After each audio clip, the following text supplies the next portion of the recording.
Hello everyone, thank you for joining me. This is about the Capricorn lunar eclipse we have on July 4th or July 5th, depending where you are on the planet. And it is of course, an eclipse. A lunar eclipse is a powerful full moon. Oh, before I forget, please subscribe to my channel. It really helps things out. So yeah, subscribing and liking is very, very appreciated. Okay. So the lunar eclipse that we have, it is at 13 degrees of Cancer Capricorn. The sun is on a fixed star called Sirius, which is one of the brightest stars it's a binary star, very bright. And it represents receiving success and recognition. So if you are to do some meditation on this lunar eclipse, some ceremony, if there's some place where you want success and recognition, this is a powerful eclipse to do that at. The moon being in Capricorn and the sun being in Cancer, it is the balance between our professional life and our personal life, and knowing what works for us between personal and professional life. Also, if you work with meditation or ceremony for the eclipse time, Vesta, very sacred symbol, asteroid that represents keeping the flame burning. So where in your life there's Vesta, Vestal Virgins, the sacredness within the Greek temple, that fire is sacred. And it's important to always keep it burning. That's another message. Keep your passion, keep your flame within burning, so you don't lose that desire, that light. Keep your light afloat. Especially in these times, the Capricorn eclipse can bring, and Cancer the sun's at Cancer. So it can bring up any fears that you have about security, emotional and physical, because Cancer represents is about having emotional security. Yeah, your pop astrology will say it's home, family, and it is those things. Well, it also means that, whether or not it's points where something around that's missing. But in Capricorn, it's about our physical security. Do we have the money to pay the bills? So the emotional and home security versus the material security, and also the security with the Capricorn can be that recognition side. Am I doing what I'm recognized for? Do I get the recognition? Has my hard work paid off? We can feel that. Now, there's so much to talk about with these eclipses. I'll hurry it up. So there's also a grand cross. A grand cross is created when there's two oppositions and they are square each other. And the other opposition is between Chiron and Juno.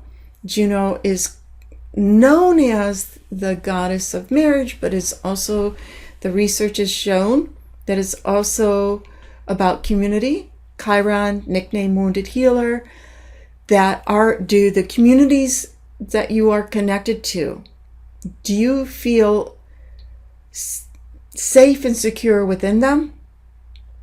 Is there something within the communities that you love that could use a little nurturing, sacred ceremony, healing? Or is there any of the community that you're connected to, or can be marriage too, deep partnerships, where you feel that it's more wounding than healing? So that's another piece of this astrological puzzle here, in the energy that's showering down from the universe with this eclipse. Now, the north node of the moon, and that's how you know where the eclipses are. They have to be within 13 degrees of the nodes.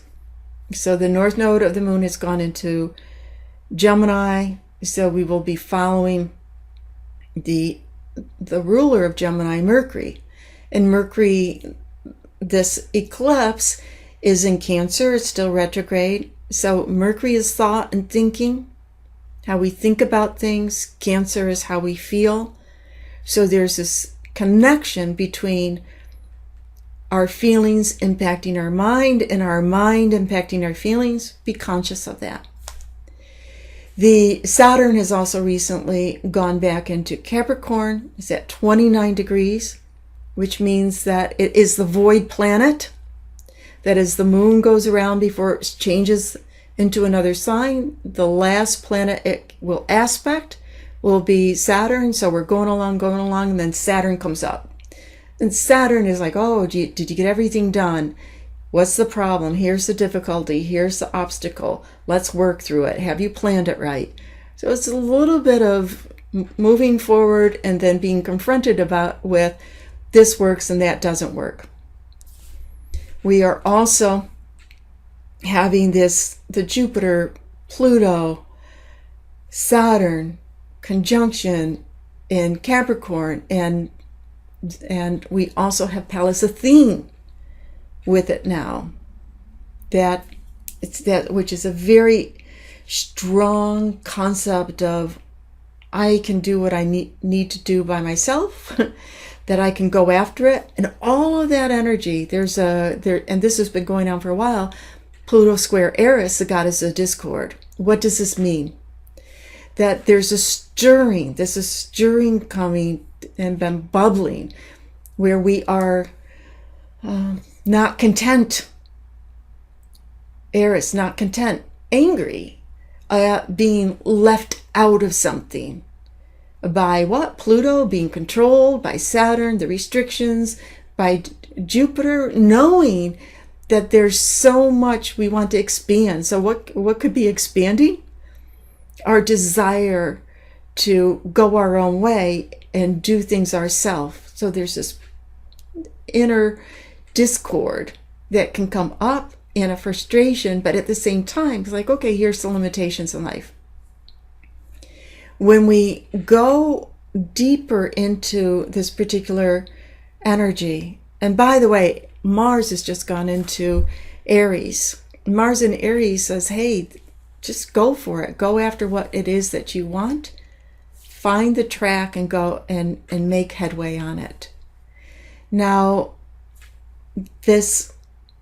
when you look at the chart, when you look at the astrology of this, yes, it's all those things that I said, being able to release fear, being able to figure out the path, what you want in terms of this is community, the right community, understanding your emotional body, releasing your emotional body, understanding the connection between the mind, emotions. And what is really important this month that's not easily seen in the chart is Venus. Venus is over there in Gemini. She's at 7 degrees of Gemini. Mercury is at 7 degrees of Cancer. That's a semi-sextile. The aspect, and in astrology we call it an inversion because we can't really see that energy. When something is only 30 degrees away, it's like right here. Peripheral vision, we can't really see it. It's the blind spot.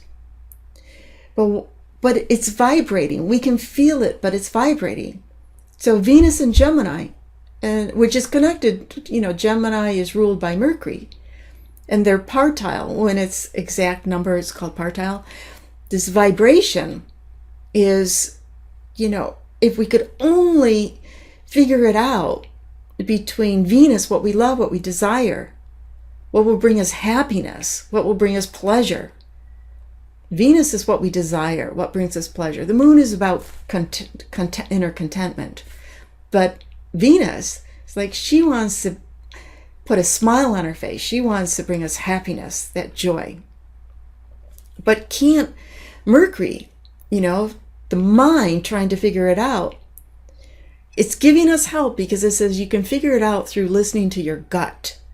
How do you feel when you think about this? How do you feel when you think about everything? The work that you do, the family life, your friend life, your community life. How does everything make you feel? That's your compass. That's your barometer. And for what? The Venus. What will bring happiness? And Venus is when you look at the midpoints in the chart, it's even more telling, because Venus is connected with Saturn and with Neptune in midpoint structures. So Saturn is at the midpoint between Venus and Neptune. So we have pi square. So Venus Neptune is, I know things are possible, that I could have the things that I want, the love that I want, the prosperity.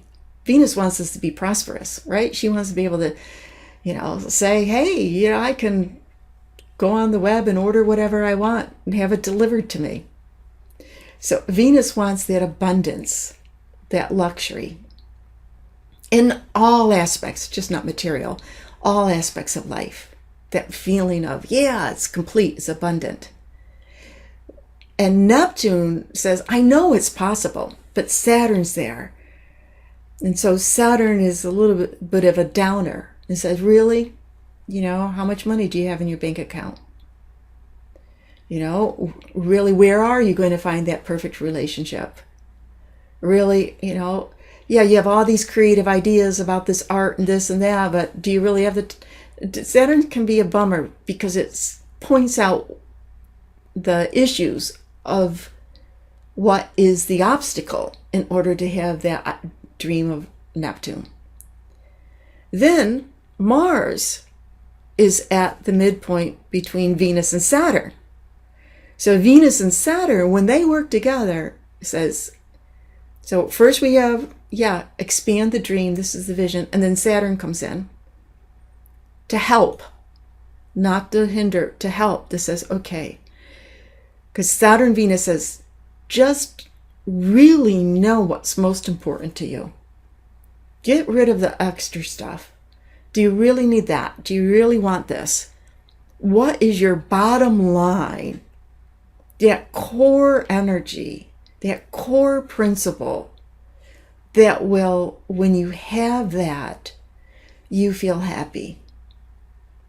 Underneath so if you have that, how does that make you feel? And why does that make you feel that? And you go deeper, deeper, deeper into that core place that says, yeah, this is a fundamental, foundation of what I value, what's most important to me. And that brings me joy. And then Mars is at that midpoint. And Mars and Aries can take action. Mars is healthy in Aries. Mars wants to motivate, wants action. And then it's motivated to be able to bring that into you. So this is into your life. So this is a roundabout way of talking about this lunar eclipse in Capricorn that goes down to what you really value and being able to put effort and energy into creating that in your life. And if you take just some time, go through the process of that depth of understanding within yourself, then you can work with this full moon, and it can bring beautiful, beautiful acknowledgement, awareness, insight into your life. Thank you again for watching, for listening, and please subscribe to the channel. I really appreciate it. And have a great, prosperous, fulfilling, stress-free lunar eclipse.